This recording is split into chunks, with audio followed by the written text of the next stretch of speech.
جنگ دی ورکشی جنگ دی ورکشی جنگ سلمی خوری جنگ تن کی زوانان غمی غمی خوری جنگ دی ورکشی جنگ دی ورکشی جنگ زلمی خوری جنگ تن کی زوانان غمی غمی خوری جنگ تن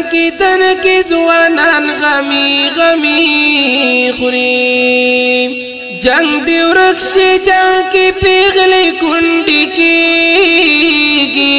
جنگ دی ورکشی جنگ کی پیغلی کنڈی کیگی جنگ دا پیغلو نخائس دا تور پیکی خوری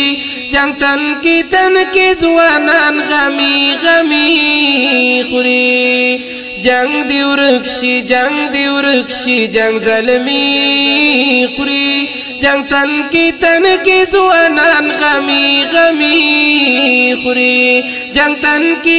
کی زوانان غمی غمی خوری ڈرون پشانت اجدہا مپسر گرزی ڈرون پشانت اجدہا مپسر گرزی وار پوار ناز منگ در سر سڑی خوری جنگ تن کی زوانان غمی غمی خوری جنگ تن کی زوانان غمی غمی خوری جنگ دی ورکشی جنگ زلمی خوری جنگ تن کی زوانان غمی غمی خوری جنگ تن کی زوانان غمی غمی خوری چی عاشق وی هغا حسی معلومیگی چی عاشق وی هغا حسی معلومیگی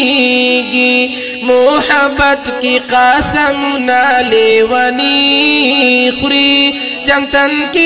کی زوانان غمی غمی خوری جنگ تن کی زوانان غمی غمی خوری جنگ دی ورکشی جنگ زلمی خوری جنگ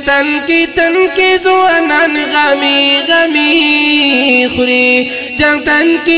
کی زوانان غمی غمی خوری خزانی د گران وطن موس پردی خوری جنگ تن کی زوانان غمی غمی خوری جنگ دی ورکشی جنگ زلمی خوری جنگ تن کی زوانان غمی غمی خوری جنگ تن کی زوانان غمی غمی خوری اے ملګرو دا خزان علاج پکار دے اے ملګرو دا خزان علاج پکار دے اعوذ باللہ من الشیطان الرجیم بسم اللہ الرحمن الرحیم دا خو بس تاسو ډېر ټول د کور کلي علاقې خلک یو معلومه ده د اوتو کالو نه دا مسله سټارټ وه چې په دې کې شپږو کسه په ګولو لګېدلي وو او نن الحمدلله چې نن هغه فریق دواړه ټول یو بل سره یو ځای ټول ناست شو او هغه فریق ټول موجود دي دواړه طرفین دی خوا شیرنواب ورور دي احسان شاه دي ټول دا موجود دي نه ولاړ دي ټوله او انشاءالله بیا به هغه شان زړه روري څنګه چې وه دا مسله د اوتو کالو نه سټارټ وه په دې کې شپږو کسه لګېدلي وو په ګولو او هغه یو حادثه ورغلې وه او الحمدلله نن بس هغه مسله ټیک شوله او هغه بس د دې نه بعد بیا به انشاءالله ټوله یو بل سره ډېره ښه روري او یو کلي به یو غمخادي به انشاءالله او ټولو ته دا ریکویسټ کوو چې څونه په دې علاقه باندې خاص کر زموږ په دې کلي کې چونکې دا یو ورکوټې غونډه کلی دی خو مسایل پکې د مخکې نه ډېر زیات وو نو انشاءالله تعالی چې راغونډې شوې هغه مسلې پکې او نور هم پکې مونږ کوشش کوو چې کمې کمې پکې وړې وړې مسلې نو خپل دغه به کوو چې پکې حل شي انشاءالله او بس زیات په دې خوشحاله یو خاص کر د ټول کلي شکریا ادا کوو چې په دې کې ټولو خپلې هر قسمه منډې ترړې والې او داسې پکې د بار د علاقو نه بلا خلک لړل راله او هغوی هم پکې خپل ډېر وس وکړو هغوی هم ډېره شکریا ادا کوو چې هغوی زمونږ کلي ته راله او زمونږ په کلي کې د خیر ښېګړې یو کردار ادا کړو ان شاء الله تعالی چې ټیک پي او بس په دې باندې مونږ ډیره شکریا ستاسو د میډیا دغه کو او د دې ټولو مرګرو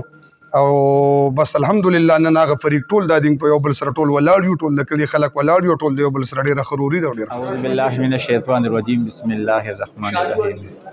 د روغ مبارک دا ویما چې الله پاک ته سرتاج لا وشتر لا ټول مشرانو لا عزت ورکی دی پکې ډېرې خوارې وکړې او تکلیفونه وکړو نور باریا خلک هم پکې ډېر تلي راغلي او الحمدلله هغه فریقین دواړه طرفه راله او صلح وشوه د کلي خلک هم راغی دا زموږ لپاره د یو فخر خبره ده او ښه خبره ده چې داسې مشران داسې جرګیمار راشي او د دوو کسانو منځ کې کینې او صلح وکړي خپله خرچه خپل هر یو شی کوي او چې کله په یو شي پسې مصادقې پاسېدې نو انشاءالله الله پاک وایي زه نه پاتې کومه ته صادقي کوه کار کول زما دي نو دا په لږ وخت کې ډېره ښکلې راغونډه شوه دا روغه الحمدلله او الحمدلله په ټول کلي مهرباني